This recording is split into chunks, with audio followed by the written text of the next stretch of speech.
pegando um tatu peba com cachaça e uma lata. E o peba bebe cachaça? Eu não sabia não, mas isso foi o que muita gente falou no vídeo que eu tava tentando pegar o peba nessa latinha aqui, ó.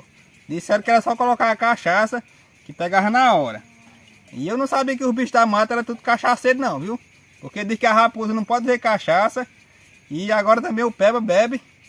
O que será que a cachaça tem que os bichos gostam desse jeito, hein? Será que isso é verdade? Deixa aí nos comentários aí se você já pegou algum peba com cachaça. Eu sei que as pessoas comem ele com cachaça, mas para ele beber é novidade pra mim, viu? E isso foi quando eu tava tentando pegar o peba na lata, que tava comendo as melancia. Mas eu já desisti, viu? É claro que eu não vou estar usando a cachaça não. Foi só por curiosidade mesmo. Mas muita gente comentou, até hoje as pessoas comentam para colocar cachaça, viu? Eu achei interessante, será que é verdade?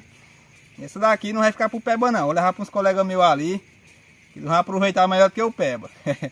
E esse foi o vídeo de hoje.